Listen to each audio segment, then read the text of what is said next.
friends! Welcome to my new show that I just made up. Yep. It's called Imperative Ideas, or possibly Imperative Insights, but if we call it Imperative Insights, then I have to remember how to spell the word insights, which I'm not confident in. So either way, we're going to talk about stuff. My name is Emma G. Rose. I am the author of Nothing's Ever Lost and the founder, you could say, of Imperative Press Books. I wanted to talk to you today about a conversation I had with a friend yesterday. So yesterday a friend called me and she said, Emma, I'm feeling really excited, driven to write this story about my life. But I really need to talk to you because I'm feeling weird about it, and it's too long and it's not long enough, and I'm not making it chapters, and I don't know what I'm doing, and help me. Which is pretty common. Like that kind of mental spin is pretty common when you're starting something new, anything new, whether it's a book or something else, right? So we talked about it, and what I told her was this: just write the thing. Why? Because until she writes the thing, nothing else matters, right? She can worry about chapters, and she can worry about, her tripod falling over. She can worry about chapters, she can worry about structure and where it'll get published and if it's a good idea and all of that stuff. Yeah, she can worry about that now, or she can just write the thing. And if she writes the thing, she'll have a finished product, or at least a product, something that she can then edit and adjust and reconfigure and add chapters to and give to people to say, hey, is this good? But none of that happens, none of that extra stuff happens until she writes the thing.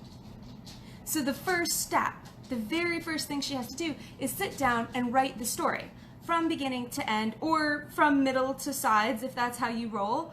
I know people who start the end first. It doesn't matter. The point is she needs to write all the words, get the whole story out. And then once that happens, and her screen isn't crooked, once that happens, she can move to the next step. But so often we try to move to the next step before we've done the first step. We try to think about publishing our novel before we write the damn thing. And if you never write the thing, it doesn't matter what else you do. It doesn't matter how great of an idea you have for publishing it or publicizing it or whatever. Wow, my tripod really hates me today. Sorry. It just doesn't matter because you haven't written the thing. And so I told her, don't think about it, don't worry about it, write the thing, and then we'll move on to the next step. So I think this idea, this concept moves into everyday life, right? Even if you're not a writer, or if you're an artist, or somebody who's creating something, anything.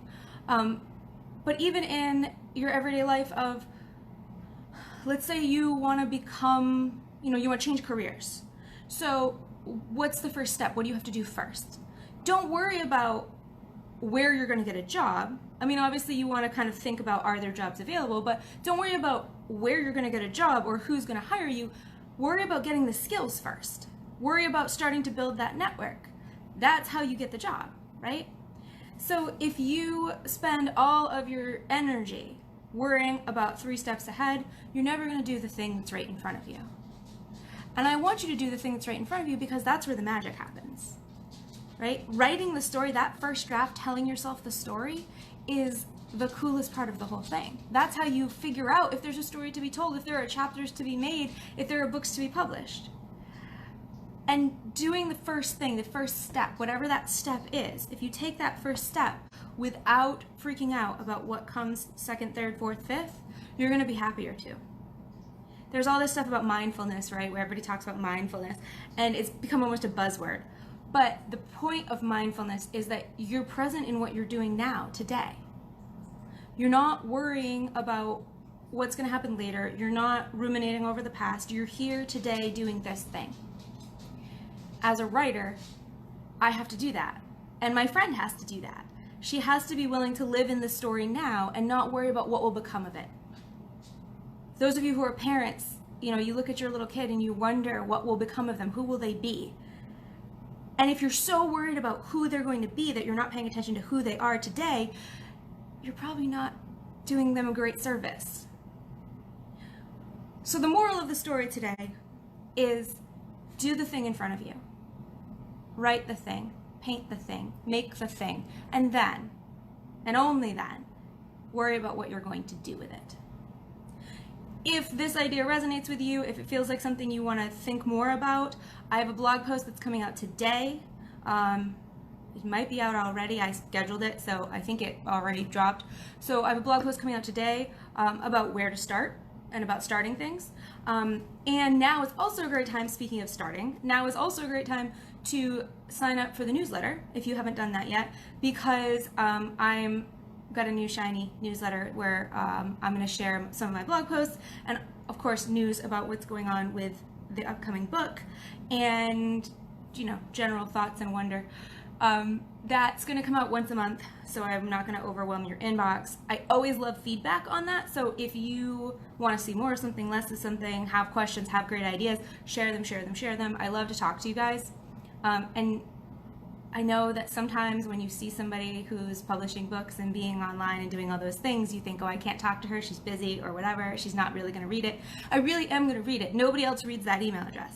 I have email addresses that have people, you know, I have a virtual assistant who reads them and that sort of thing, or helps me organize them, but my author list is just me. So if you respond, you will get me, I promise. And I will write back. I might not do it the next day, but I will write back, I promise. But thank you so much for being here, and go check out the blog post and add yourself to the newsletter. Happy reading. See you soon.